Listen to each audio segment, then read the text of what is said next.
Children, hope you all are hale and happy and taking very good care of yourself.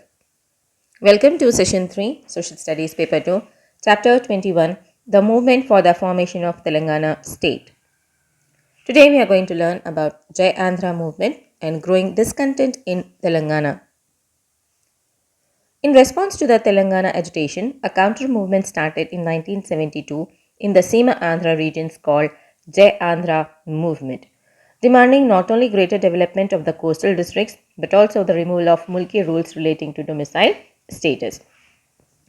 When the central government has came out with the gentleman's agreement, the same way in the year 1972, even Seema Andhra people also started a movement called as a Jai Andhra movement. They were demanding for the greater development of coastal districts as well as they want the removal of mulki rules. So, when this movement, Jayandra movement, was started in the year 1972, a 6-point formula was framed by the central government in the year 1973.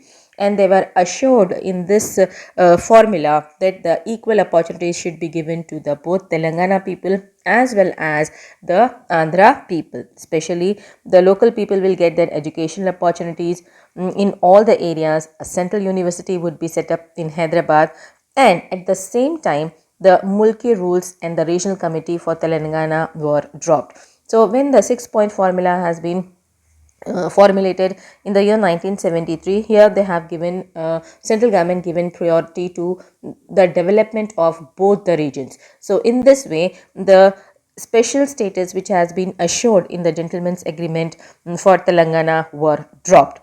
So in this way, Telangana lost its distinct identity as promised in the gentleman's agreement. Jayandra movement, which was started in the year 1972.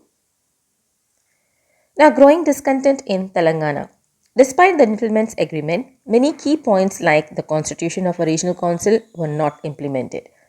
Only a regional committee was set up and its recommendations were not mandatory and often ignored by the government. So as in the gentleman's agreement, though they have mentioned that special status will be given, so it was dropped through the 6-point formula in the year 1973. And only a regional committee was set up, and whatever the recommendations has been presented in their report, it was not implemented properly or it was ignored by the government. During the period of planned development from 1956 to 1990, many developmental activities took place in the state of Andhra Pradesh. Especially, a number of dams has been constructed, major dams were built, irrigation and power projects was initiated. Vast mining and industrial complexes were opened. And after 1990, the state saw a boom in the information technology industry, especially in Hyderabad. After establishing the information technology in Hyderabad, 1990 saw a boom in this IT industry. However, the people of Telangana felt that the development was very uneven. Its real benefits were going to other regions of the state. They also felt that the resources of the Telangana region were not being used for the benefit of the local people, while income from agriculture per rural person was the same, about rupees 7,800 for the two regions in 1993 and 94. It rose steadily to rupees 11,800 for the year 2007 and 8 in Andhra region, while there was no such steady increase for Telangana, and it rose to only around rupees 10,000. So as in the year 1990, Hyderabad become a hub of IT industry, and whatever the benefit has been started or whatever the development strategies has been policies has been taken place in Hyderabad, its total beneficiaries are going to the people of other regions. The local people of Telangana is not getting any sort of benefit from this.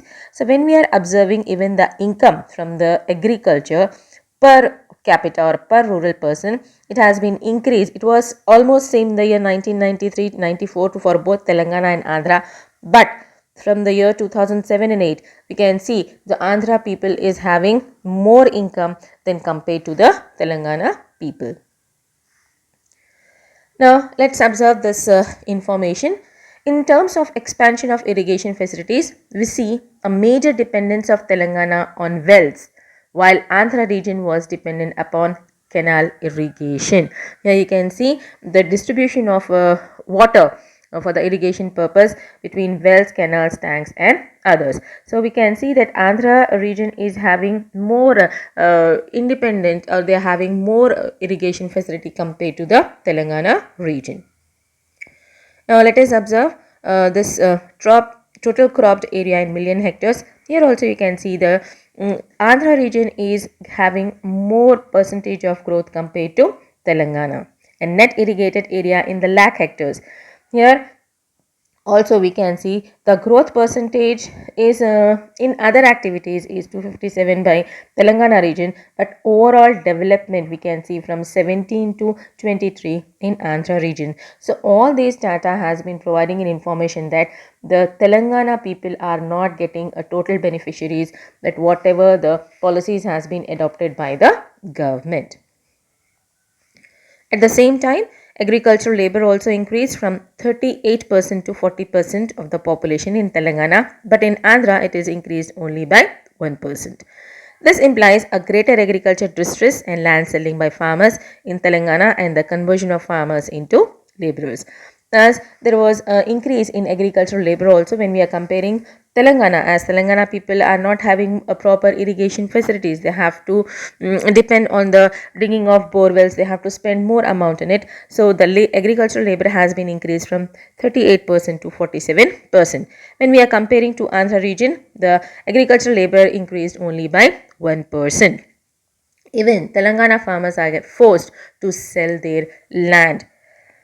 Even in the overall educational attainment also, Telangana remained behind coastal Andhra. The literacy rate in 2001 in Telangana was 53%, but in Andhra it was 63%.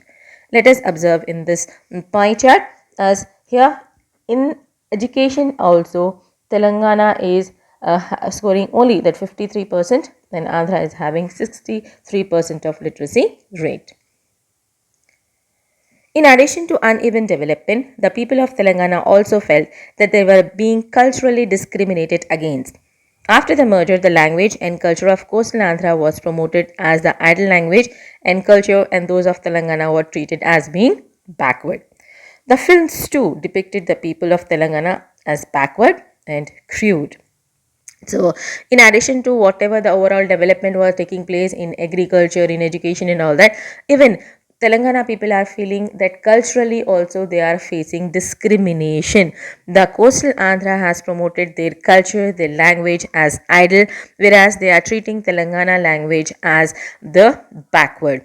Even in the films also they are screening in such a way that the Telangana people are backward and they are crude. Even at the same time, the laborers and poor farmers of Telangana were facing increasing pressure of different kinds. On the one hand, the poor farmers of dry lands face the limitations of agricultural production with little and depleting water resources. The artisans face the problem of decline in demand of their produce and depletion of sources of raw material like bamboo and wood. So after getting feeling of a discrimination or ill treatment by the, or they are not having a proper balancing of all this people of Telangana and Andhra in almost all the criteria. So even the common people, not only the farmers, even the common artisans also felt that they are not getting a proper opportunities to show their talent. The people of Telangana felt that this was due to the pro-rich policies being followed by the government of the state to help the Andhra business people. The Telangana people hope that a genuine democratic government will make policies that would be more in tune with their needs. They aspired for a government that would listen to their demands and consider their problems seriously. So almost in all the phases of a life, the Telangana people felt that they are not getting an equal opportunities in to develop their personality, as well as to get a better standard of living and income. So they are expecting that they should have such type of a government, and especially they are feeling that the government is giving priority to the rich people and to the business people of Andhra, and they are expecting that the Telangana should have a democratic form of a government which can avail opportunities to all the people of Telangana. So they have just demanded that they can avail all these opportunities when they demand for the separate Telangana. Let us have a home assignment, children. You have to write answer. What could be the reasons for the lower literacy rate in Telangana as compared to coastal Andhra? Thank you.